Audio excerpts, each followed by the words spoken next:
Hello friends, welcome to NG education Adda. Friend, आज का session हमारा पॉलिटी का है और इसमें हमने जो जितने भी अधिनियम थे हमने उनको कवर किया था। उससे जुड़ा आज जो हमारा लास्ट अधिनियम है वो है भारत सरकार का जो 1935 का अधिनियम।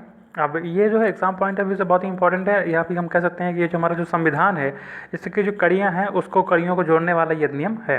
तो चलिए हम इसको शुरू करते हैं। इस एक्ट के तहत प्रांतों में द्वैध शासन समाप्त कर दिया गया था, अर्थात जो इसमें जो हस्तांतरित विषय और जो रक्षित विषय थे जो 1919 के अधिनियम से हमें प्राप्त थे उसको जो है यहाँ पे समाप्त कर दिया गया था। प्रांतों में पूर्ण उत्तरदायी सरकार का प्रारंभ किया गया, क्योंकि प्रांतीय विषयों के प्रशासन के लिए प्रांतीय मंत्रिपरिषद उत्तरदायी थी। इस कारण जो है पूर्ण उत्तरदायी सरकार का प्रारंभ यहाँ पे प्रांतों में किया गया। इसके बाद एक अखिल भारतीय संघ की स्थापना की जानी थी। उसमें समस्त प्रांतवादी देशी रियासतें सम्मिलित होनी थी जो इस शामिल होना चाहें, किंतु यह अखिल भारतीय संघ नहीं बन सका क्योंकि पर्याप्त मात्रा में देशी रियासतों ने इसमें सम्मिलित होने से जो है मना कर दिया था। इस कारण जो है ये जो 19 कह सकते हैं कि जो संघ बनना था वो नहीं बन पाया था। फिर इसमें क्या किया गया था कि इसमें जो प्रशासनिक विषयों को 3 भागों में बांट दिया गया था। पहला था संघ सूची, दूसरी थी राज्य सूची और तीसरी थी समवर्ती सूची। संघ सूची वो थी जिसमें संघीय विधानमंडल कानून निर्माण कर सकता था। राज्य सूची वो थी जिसमें राज्य विधानमंडल कानून निर्माण कर सकता था। और समवर्ती सूची वो थी जिसमें संघ, संसद व राज्य विधानमंडल दोनों ही कानून बना सकते थे। अब जो उसकी जो अवशिष्ट शक्तियाँ थीं वो किसके अंडर में थी? वो थी हमारी वायसराय के अंडर में। चलिए, इसके बाद सांप्रदायिक प्रतिनिधित्व का विस्तार इसमें किया गया। इसमें यूरोपियों, भारतीयों एवं ईसाइयों, मजदूर, महिलाओं, बागान मालिकों के लिए जो है इसमें एक्स्ट्रा रूप से जो है कह सकते हैं कि अधिक रूप से इसमें जो है सांप्रदायिक प्रतिनिधित्व का विस्तार इसमें किया गया। 6 प्रांतों में द्विसदनीय विधानमंडल बनाया गया। सुप्रीम कोर्ट से संघीय न्यायालय के रूप में सर्वोच्च न्यायालय की यहाँ पर स्थापना की गई, किंतु लंदन में अभी भी अंतरिम अपील जो है न्यायालय ही थी।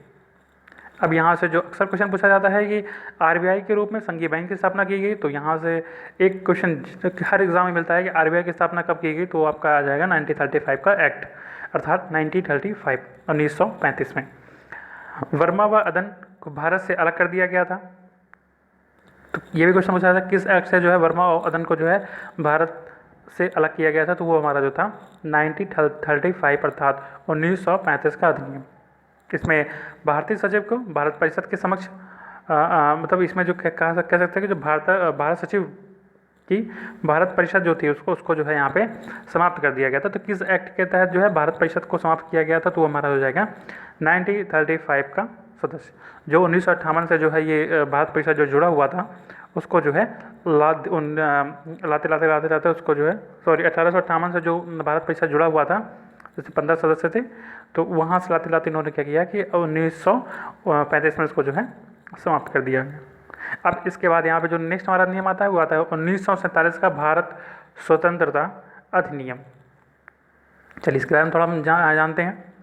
इस एक्ट के तहत 15 अगस्त 1947 को भारत और पाकिस्तान नामक 2 अधिराज्यों की स्थापना की जानी थी। तो किस एक्ट के तहत? तो 1947 का जो है भारतीय स्वतंत्रता अधिनियम था, इसके तहत इसकी स्थापना की जानी थी। दोनों अधिराज्यों की शासन करने की जो अधिकारिता है वो थी गवर्नर जनरल के से उन लोगों को सौंप दी गई। दोनों अधिराज्यों के लिए प्रायः गवर्नर जनरल नियुक्त किए गए। दोनों अधिराज्यों के लिए पृथक संविधान सभा का गठन भी किया गया। ब्रिटिश राज उपाधि अधिनियम से भारत प्रभु जो शब्द हटा दिया गया था, ठीक है। इसके बाद 15 अगस्त को समस्त देशी रियासतें को सम्मिलित की गई थी। तब उन्हें यह निर्णय लेना था कि वो भारत में रहना चाहें, पाकिस्तान में जाना चाहें या फिर आज़ाद रहना चाहें। ये जो है 15 अगस्त को मतलब 1947 को जो ये किया जाना था। और अब ब्रिटिश साम्राज्य प्राधिकार का जो स्वरूप नहीं रहा और इसी से जो है भारत सचिव जो पद था उसको भी समाप्त कर दिया गया। अर्थात जो 1935 का नियम था उसने भारत और पाकिस्तान का डिवाइड किया और इसमें जो भी जितनी रियासतें थीं उनको यह ऑप्शन दिया गया कि आप 15 अगस्त 1947 तक आप ये डिसाइड कर लें कि आप भारत में रहेंगे, पाकिस्तान में रहेंगे, या आप अपना एक अलग स्वायत्त कंट्री बना के रहेंगी। तो यहाँ से ये चीज़ मिली। तो फ्रेंड ये रहा हमारा जो आज का जो हमारा एक्ट था, ये इम्पॉर्टेंट एक्ट था और यहाँ से अक्सर क्वेश्चन पूछे जाते हैं।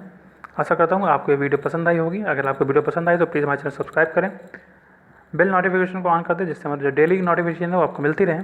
धन्यवाद। जय हिंद।